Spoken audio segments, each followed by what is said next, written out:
But there was a political context as well. I mean, in your diary for the 3rd of September, you say,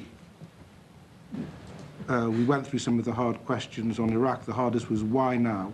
Yeah. Why was it that we knew that what we knew now that we didn't before wasn't that made us believe what we had to do now? So it was about selling the policy as well, not just sort of revealing helpful intelligence. It was also at the time, and this is again how odd how things look so differently in the sense of the benefit of hindsight.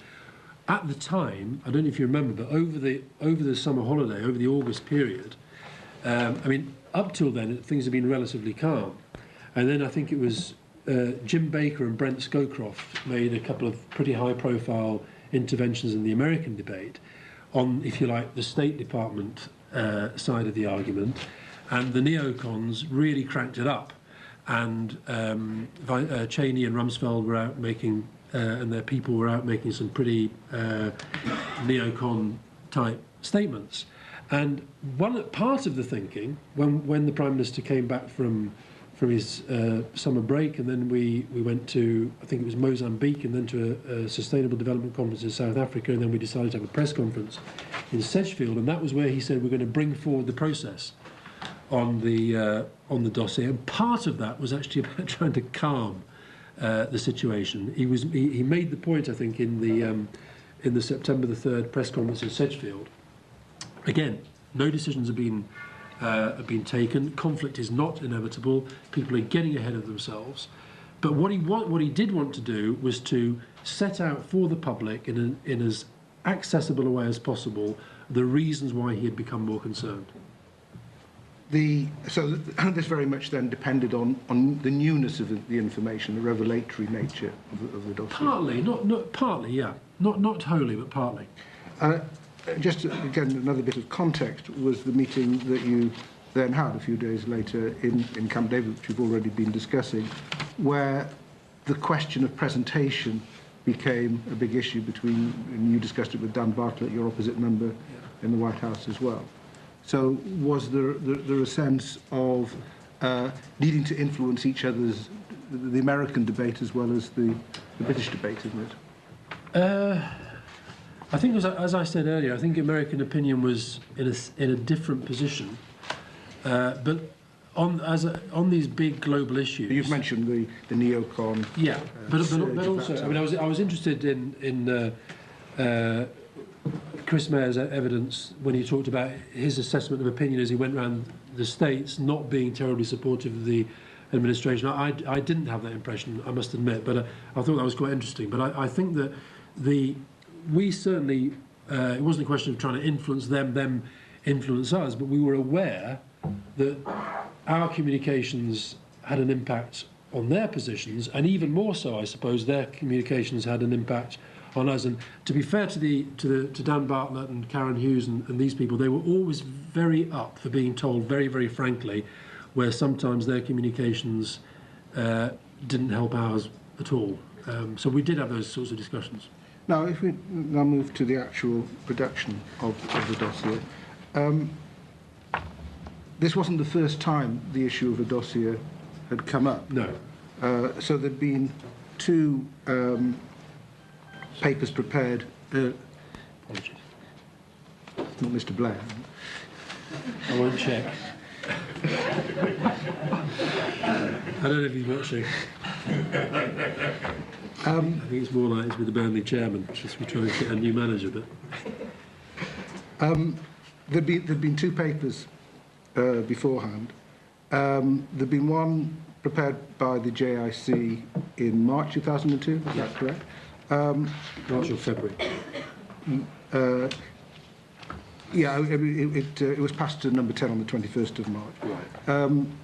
Why was it decided not to use that paper there? I think that the paper, I mean, that kind of work, I suppose, is being done all the time in terms of them making assessments. And I suppose the axis of evil speech put in mind all the countries that people might be focusing upon. I think that's a different paper. There was a paper... Is this the four-country... Yeah, there was a four-country one of February 2002. which did look at Yeah.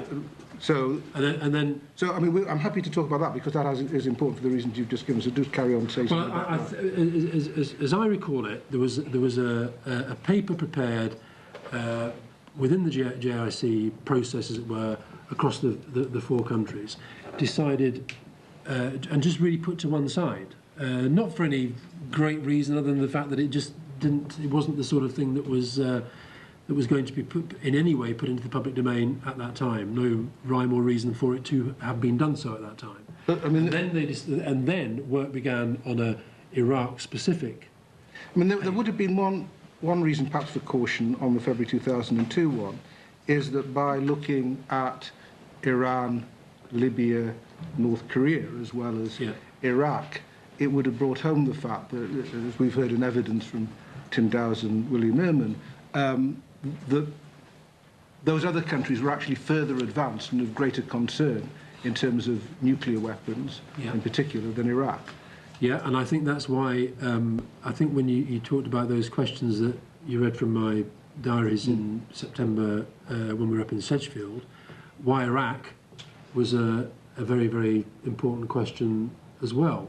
And I think were Tony Blair here, what he would say to that was the reason why he was more concerned about Iraq was partly because they had used chemical weapons, partly because of the nature of the regime, and that's why I think the history of the regime is important in this, and also because there was no even a semblance of being able to get any sort of dialogue going with them at all. But for the moment, I mean, there wasn't a particularly good political reason why to produce something that highlighted the significance of those other powers in February. Then in March, there was a paper on Iraq that was confirmed by the JIC and passed on to number 10 on the 21st of March, which I think covered some of the same ground, but I think it was decided not to go ahead with that.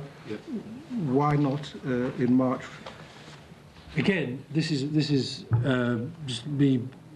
I can't claim to remember every part of the thought process or decision-making process, but I think at the time, because we didn't, it was the sense that actually when it would just ramp up an issue that at the time we did not particularly want ramped up. So you were happy to ramp it up in September, and then in April, I'm not sure if this was before or after Crawford, the Counter-Proliferation Department at the Foreign Office was asked to prepare a paper on the history of inspections, and that led in June to a document that was entitled British Government Briefing Papers on Iraq. You recall that? I don't recall being involved in that process. You weren't involved in that. And the point is that by September, there were two potential departments or agencies that might produce a dossier. Yeah. One would be the Foreign Office and one would be the JIC. Yeah. Were both making bids? I don't think the JIC were, as it were, making a bid. I think there was a feeling within the Foreign Office that this, as it were, should be their product. Now, the Prime Minister was absolutely clear, and I think was right about it as well. And John Scarlett was very, very strongly of the view that John used the word ownership. That if we were saying this was a document that was, as it were, the main interest of which was the intelligence base of it, then he wanted to be 100% in charge of that process, and that's something that I think it's fair to say there were people within the Foreign Office who wanted to have similar ownership, and we just had to make it very, very clear that that was not going to happen.